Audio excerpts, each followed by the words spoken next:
할렐루야. 예, 잘 지내셨습니까? 예.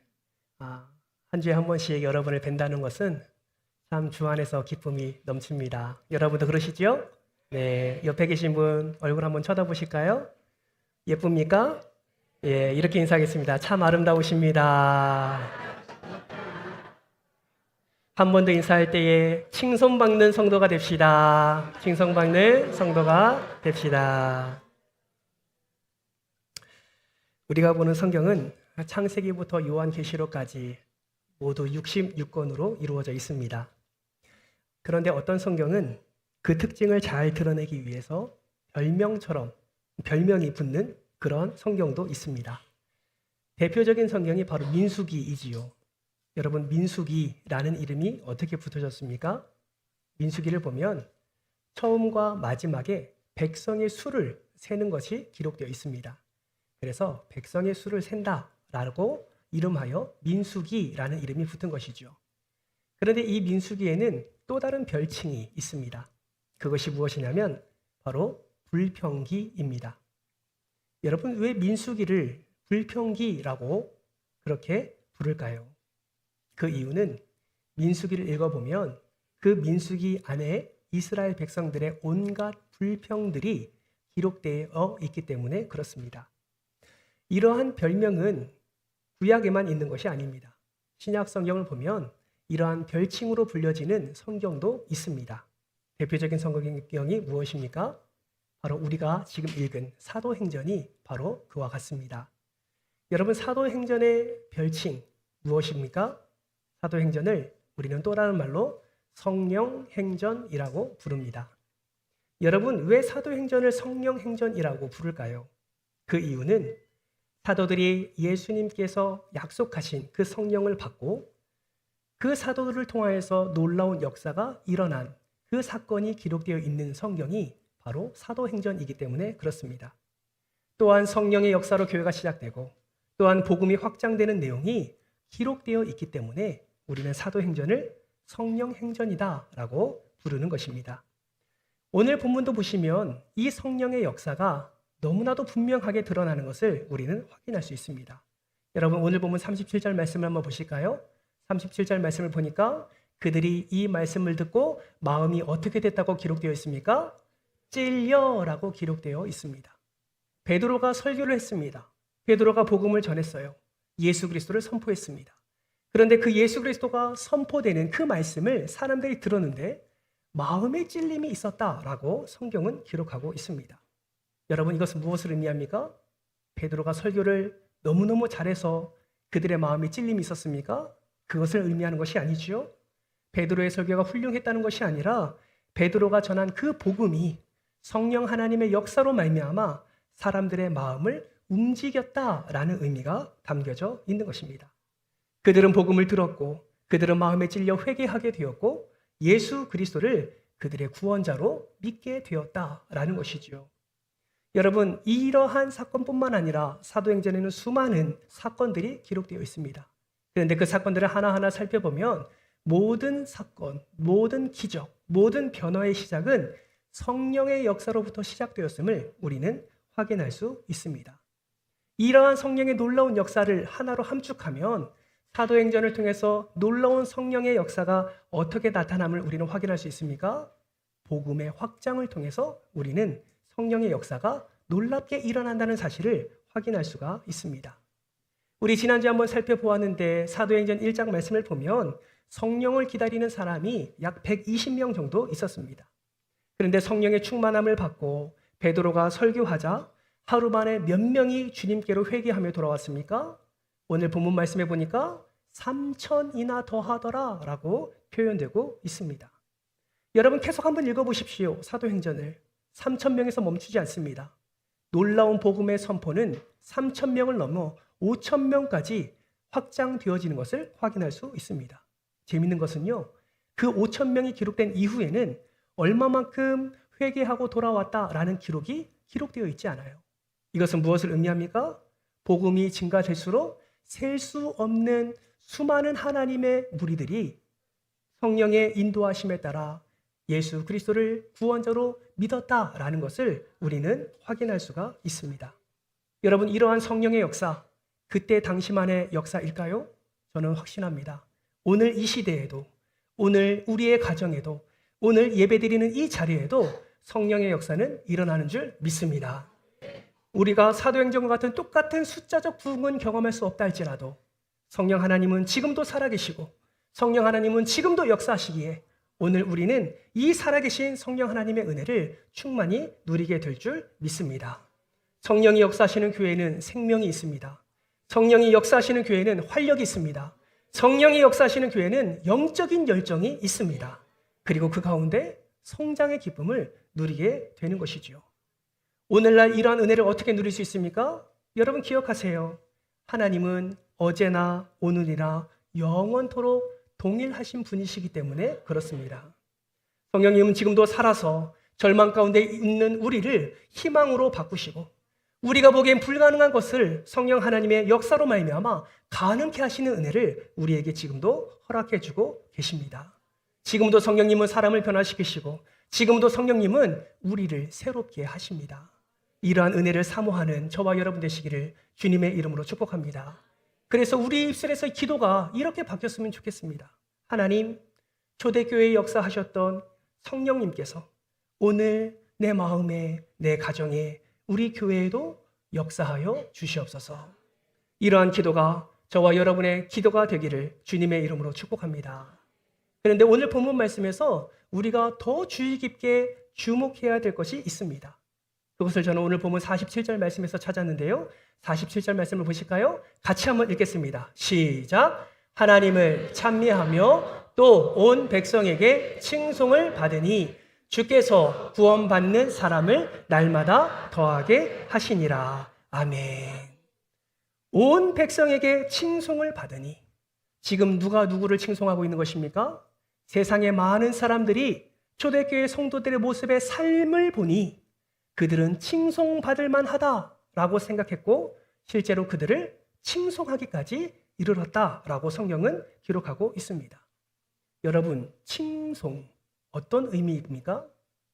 칭송이라는 말은 단순히 칭찬받았다라는 정도를 의미하지 않습니다. 칭송이라는 것은 많은 사람들에게 인정받고 많은 사람들에게 존경받고 많은 사람들에게 높이 평가받았다라는 것을 의미한다라는 것이죠. 세상 사람들이 초대교회 성도들을 보면서 이렇게 말하는 것입니다. 저 사람들은 진짜 달라. 저 사람들은 진짜야. 저 사람들에게는 뭔가 특별한 것이 있어. 예수를 알지 못하는 많은 사람들이 초대교회 성도들을 보면서 이러한 고백을 했다라는 것입니다. 여러분 놀라운 것은 무엇인지 아십니까? 지금 초대교회 성도들, 지금 많은 세상 사람들로부터 칭찬받고 칭송받는 그 대상인 성도는 오랫동안 신앙생활을 한 사람이 아니다라는 거예요. 여러분 120명은 성령의 약속을 기다리며 기도하며 성령의 강림을 경험했습니다. 그런데 대부분의 성도들은요, 베드로가 전한 복음을 듣고 그제서야 세례받고 회개하고 예수님을 믿는 사람들이 대부분이었다라는 것이죠. 성령의 선물을 받았습니다. 그런데 그 성령의 선물을 받은 것이 얼마 지나지 않은 사람들이었다라는 것이죠. 그런 사람들이 지금 무엇을 받고 있는 것입니까? 세상 사람들로 하여금 칭송을 받고 있다라는 거예요. 그들은 예수를 모르던 사람이었습니다. 이방 종교와 세상 문화 가운데 살아가던 사람이에요. 어떤 이들은 형식적인 종교 생활로 그저 살아갔던 사람임에도 불구하고 그들이 성령을 체험하니 많은 사람들로 하여금 칭송을 받게 되었다라는 것입니다. 여러분 어떻게 이런 일이 일어나게 되었습니까? 그들이 성령의 충만함을 받고 그들이 복음을 듣고 그들의 삶에 변화가 일어났기 때문입니다. 무엇이 변화되었습니까? 그들의 말이 변화되었습니다. 그들의 행동이 변화되었습니다. 그들이 세상에서 볼 수 없는 서로 사랑함을 나타내었습니다. 그들은 새로운 사람이 되어서 예수 그리스도로 말미암아 성령의 인도하심에 따라 그 은혜 가운데 살아가는 삶을 살았습니다. 그랬더니 세상 사람들이 성도들을 바라보면서 칭송하게 되었다라는 것입니다. 저는 말씀을 준비하면서 한 가지 소망을 품게 되었습니다. 그리고 이렇게 기도를 했습니다. 주님, 우리 교회가 이런 교회 되게 하여 주시옵소서. 하나님께만 인정받는 교회가 아니라 우리 교회가 세상 사람들로부터 인정받는 교회가 되게 하여 주옵소서. 은총교회는 정말 좋은 교회다 인정받게 하시고, 은총교회가 살아있다 인정받게 하시고, 은총교회를 볼 때마다 예수 그리스도가 드러나는 그런 은혜로운 교회가 되게 하여 주옵소서.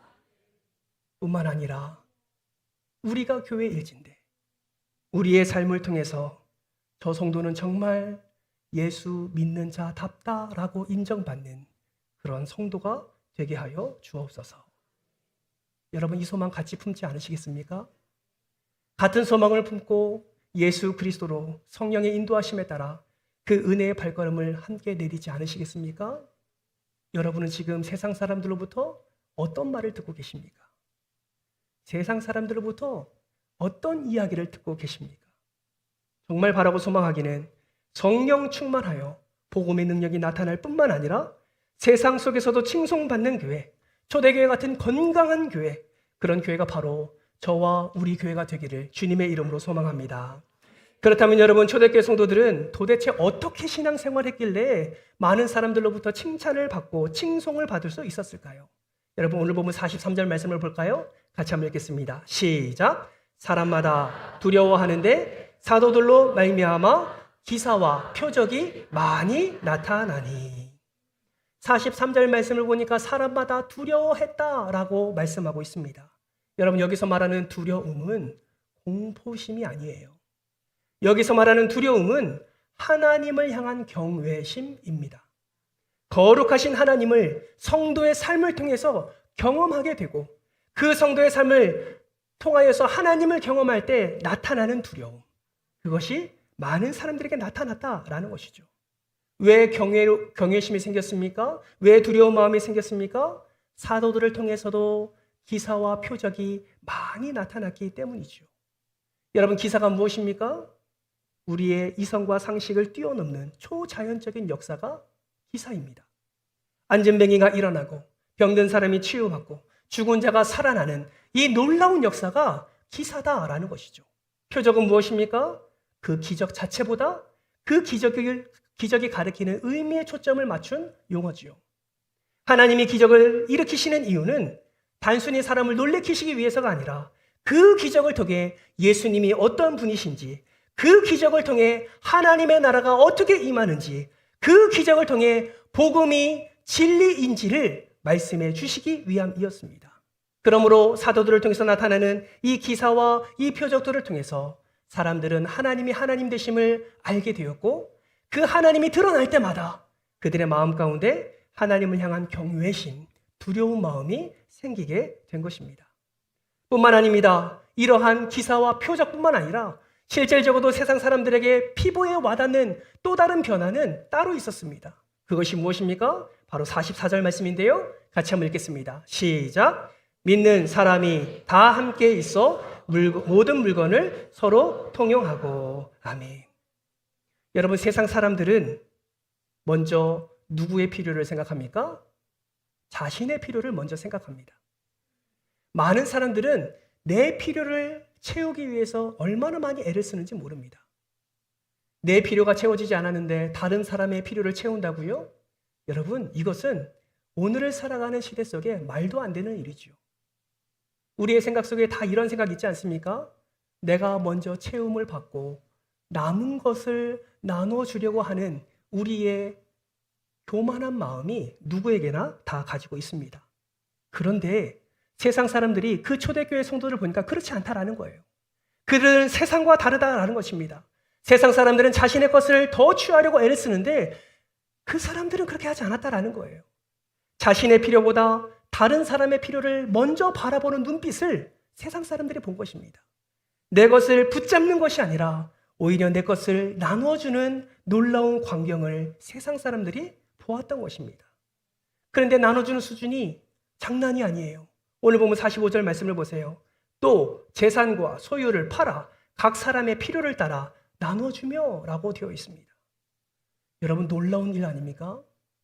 세상은 하나라도 더 가지기 위해서 경쟁하는데, 세상은 하나라도 더 쌓아두려고 애를 쓰는데, 초대교회 성도들은 재산과 소유를 팔아 각 사람의 필요를 따라 나누어 준다고 그렇게 기록되고 있습니다. 여러분, 내 것을 팔아 남을 나눠준다고요? 여러분, 이해가 되십니까? 여러분, 상상이 되시나요?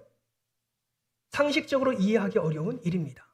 세상의 계산 방식으로 설명할 수 없는 일이 지금 일어나고 있는 것입니다. 사랑하는 성도 여러분, 여러분은 여러분의 것을 지금 나눠주고 계십니까? 오늘 말씀을 거울 삼아 여러분의 삶을 한번 비춰보십시오.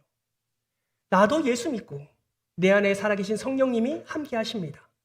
그런데 나는 어떠한 신앙생활로 살아가고 있는지 여러분 한번 점검해 보시기 바랍니다. 혹여나 여기 계신 중에 집 2채 갖고 계신 분이 있다면 내가 살고 있는 집 1채 내버려 두고 나머지 집 1채 팔아가지고 가난한 사람 나눠줄 수 있는 분 계십니까? 손 들지 마세요. 손 드시는 분이 쑥스러울 것 같아. 여러분 한번 생각해 보십시오. 우리는 지금 웃으며 이야기하지만 사실 이러한 삶이 우리 주님이 기뻐하시는 삶 아니겠습니까? 나는 얼마나 내 것을 취하고 있는가? 여러분, 초대교회 성도들은 그러한 필요를 나눠 주었습니다. 재산을 팔았어요. 소유를 팔았습니다. 뿐만 아니라 그들은 46절 말씀해 보니까 날마다 마음을 같이하여 성전에 모이기를 힘썼습니다. 이 말은 무엇을 의미합니까? 예배를 소중히 여겼다라는 거예요. 교제를 소중히 여겼다라는 것입니다. 함께 모이는 것을 힘썼다라는 것입니다. 이것을 통해서 무엇을 나타내었습니까? 주님이 주시는 기쁨을 세상 사람들에게 나타내었다라는 것입니다. 실제로 그들의 삶에는 기쁨이 있었고 그들의 삶에는 감사가 있었고 그들의 삶에는 사랑이 있었습니다. 그거를 지금 누가 보고 있다고요? 세상 사람들이 보고 있다라는 것이죠. 그러면서 그들을 어떻게 한다고요? 그들을 칭송하고 있다라는 것입니다. 칭송만 하는 게 아니라 나도 그와 같이 살고 싶습니다. 그러한 마음으로 날마다 구원 얻는 사람의 수가 더하더라라는 것이 지금 본문이 우리에게 말씀하고 있는 바입니다. 사랑하는 성도 여러분, 우리는 앞서 이러한 교회가 되기를 소망합니다라고 제가 고백했고 여러분은 아멘 하셨습니다. 여러분 정말로 이러한 교회 되기를 소망하십니까? 정말로 이러한 성도 되시기를 소망하십니까? 다른 사람이 칭송받음을 통해서 내 의가 드러나는 것이 아니라 내가 정말 예수로 살고 말씀으로 살고 복음으로 살아서 많은 사람들이 나를 보면서 예수를 발견하고 나를 보면서 하나님의 하나님 되심을 발견하는 삶. 여러분 정말 그러한 삶을 소망하십니까? 그렇다면 지금부터 더 말씀에 집중하십시오. 그들이 어떻게 살았기에 그러한 칭송함을 받을 수 있었는지 이제 그 질문에 대한 정확한 해답을 성경을 통해서 발견하려고 합니다. 여러분 42절 말씀 우리 화면에 말고 여러분이 가진 성경으로 42절 말씀 전체를 같이 한번 읽겠습니다. 42절 말씀 시작. 서로 교제하고 떡을 떼며 오로지 기도하기를 힘쓰니라. 아멘. 여러분 이 42절 말씀 가운데 성령을 선물로 받은 성도의 삶이 어떻게 살아가야 되는지 성도의 삶의 4가지 기둥을 설명하고 있음을 확인할 수 있습니다. 그럼 어떻게 사는 것이 하나님이 기뻐하시는 삶이요? 많은 세상 사람들에게 칭송받을 만한 삶일까요? 어떻게 준비된 으로 나아갈 수 있을까요? 첫 번째는 그들의 신앙생활은 말씀을 배우는 생활이었다라는 것을 우리는 발견할 수 있습니다. 42절 초반절 말씀에 보면 그들이 사도의 가르침을 받아라고 말씀하고 있습니다. 여러분 가장 먼저 무엇을 받았다고요? 가르침을 받았다고요. 여러분 성령을 받았다고 해서 끝난 것이 아닙니다. 오히려 성령을 받은 때부터가 신앙생활의 시작이라는 사실을 반드시 기억하시기 바랍니다.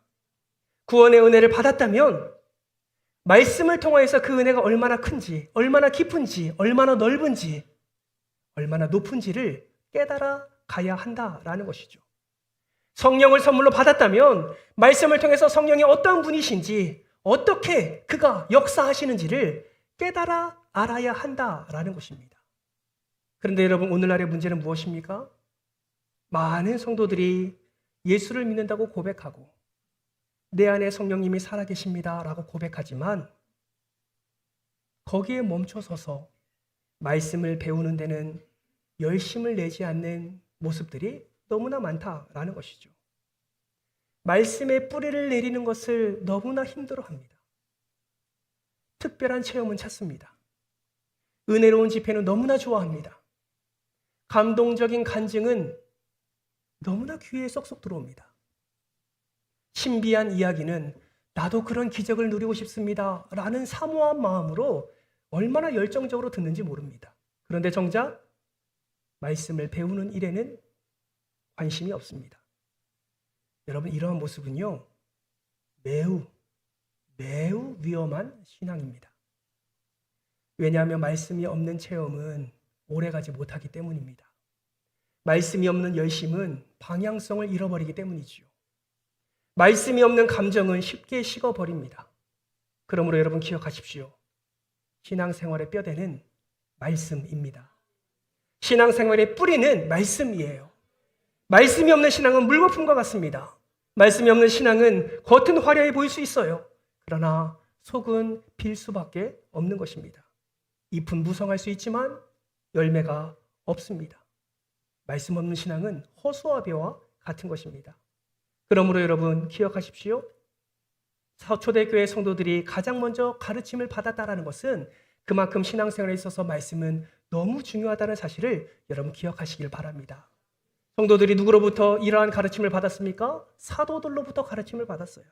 사도들은 성도들에게 어떤 가르침을 했겠습니까? 그들은 구약 성경을 가르쳤을 것입니다. 어떻게 알 수 있을까요? 베드로와 스데반의 설교, 복음 전한 내용을 살펴보면 그들은 구약 성경을 끊임없이 인용하는 것을 보게 됩니다. 예수 그리스도의 십자가와 부활이 갑자기 나타난 사건이 아니라 구약의 말씀, 그 언약의 말씀, 이미 예언된 그 말씀, 그 하나님의 계획하심으로 말미암아 이루어진 사건임을 성도들에게 가르쳤다라는 것이죠. 뿐만 아니라 예수 그리스도의 생애와 예수님의 사역을 가르쳤습니다. 동고동락했던 사도들이 예수님의 가르침과 예수님의 기적과 그 십자가의 사건과 그 부활과 그 승천과 예수님이 승천하시기 전에 명령하셨던 너는 가서 제자 삼으라 라는 모든 명령까지 하나하나 그 성도들은 가르침을 받았습니다. 또한 성령의 역사를 배웠습니다. 오순절에 일어난 성령 강림 사건이 무엇인지, 성령께서 왜 오셨는지, 그가 하는 역할이 무엇인지, 성령 충만한 삶이 무엇인지 사도들로부터 하나하나 가르침을 받기 시작했다라는 것이죠. 그랬더니 그의 삶 속에서 기적과 표적이 나타나게 되었고, 그랬더니 그들의 삶 속에서 서로 모든 물건을 통용하는 놀라운 은혜가 일어나게 되었고, 그랬더니 그의 삶 속에 떡을 떼며 하나님을 찬미하는 일들이 풍성하게 일어나게 되었다라는 것입니다.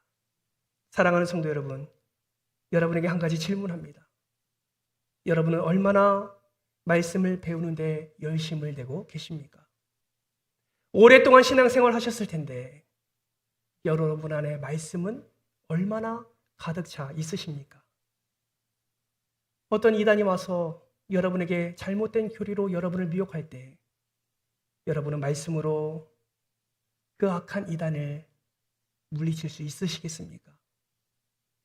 한 영혼이 영적으로 굶주려서 죽어가고 있을 때 그 영혼에게 복음을 전하여 예수께로 인도해야 되는데 여러분 안에 있는 그 말씀으로 그 한 영혼을 여러분 인도할 수 있으시겠습니까? 사랑하는 성도 여러분, 우리는 말씀을 붙들어야 합니다. 그 말씀이 우리의 믿음을 견고하게 세우고 세상이 인정하는 성도로 만들어준다는 사실을 여러분 꼭 기억하시기를 바랍니다. 말씀을 아는 만큼 하나님을 알 수 있고 하나님을 아는 만큼 우리를 향한 하나님의 은혜를 더 깊이 체험하게 됩니다. 그리고 그 믿음으로 살아가 하나님을 드러내는 삶을 살 수 있음을 여러분 꼭 기억하시기를 주님의 이름으로 부탁드립니다.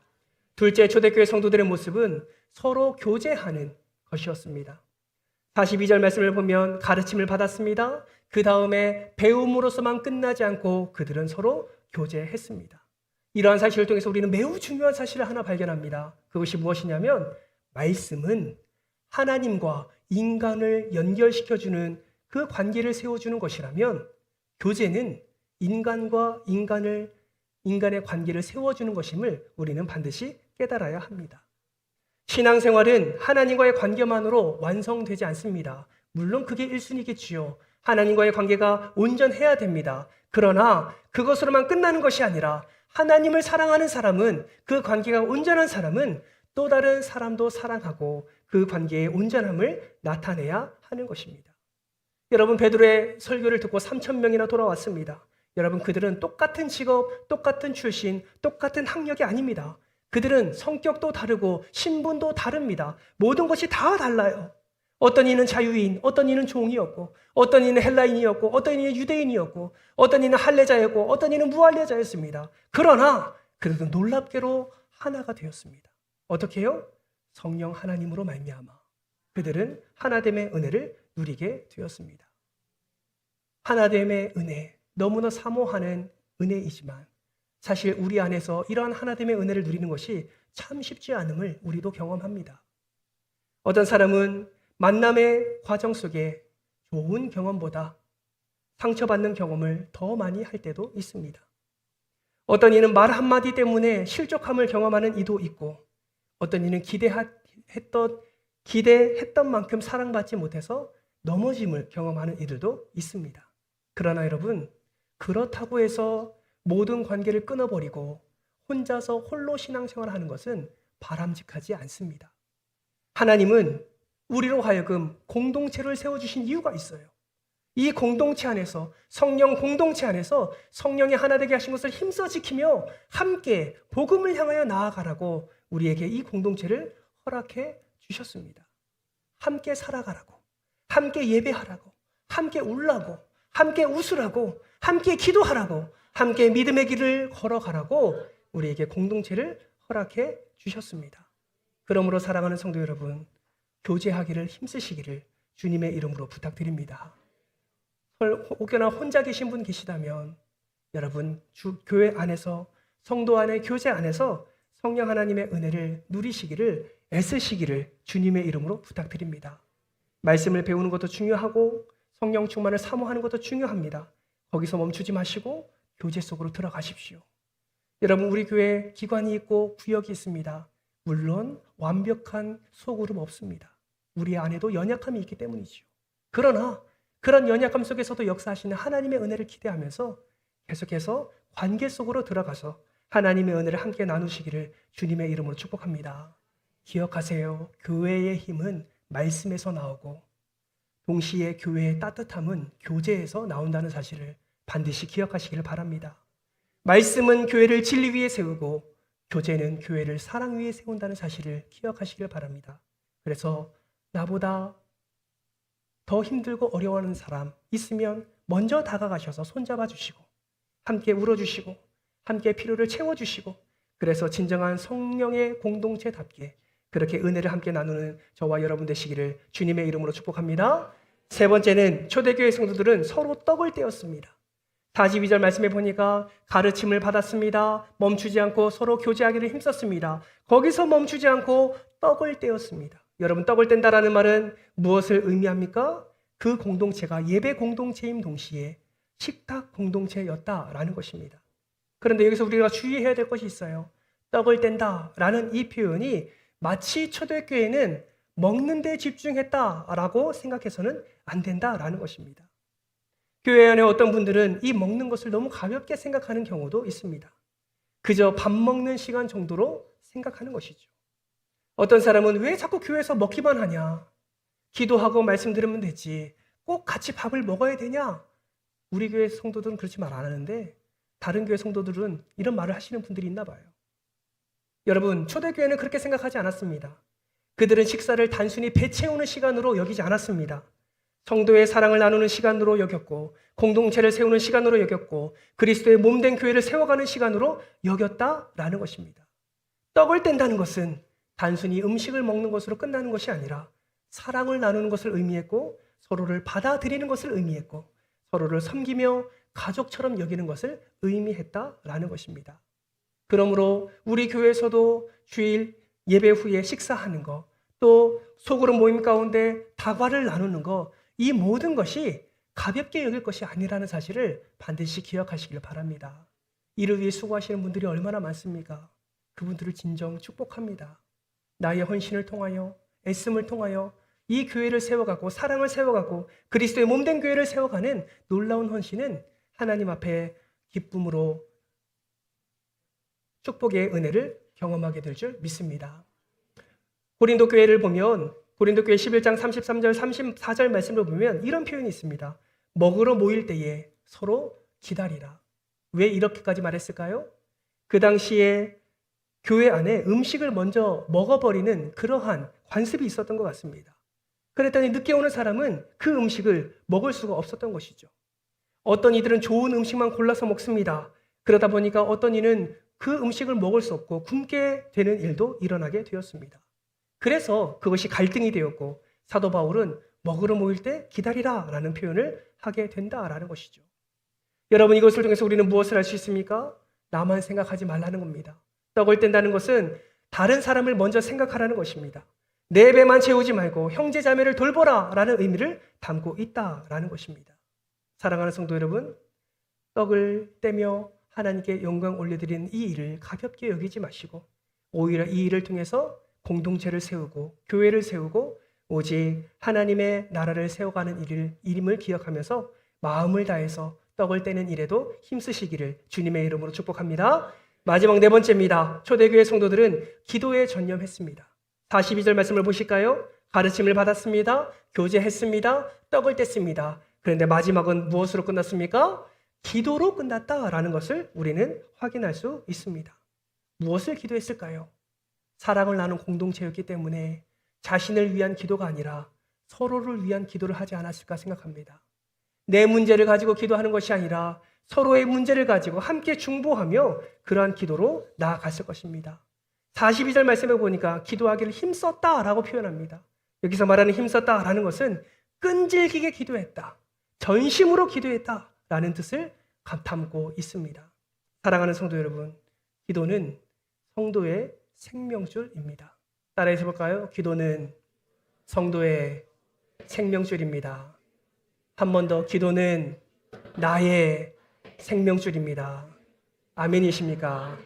아무리 건강한 사람도 숨을 쉬지 않으면 살 수 없습니다. 교회 오래 다니셨습니까?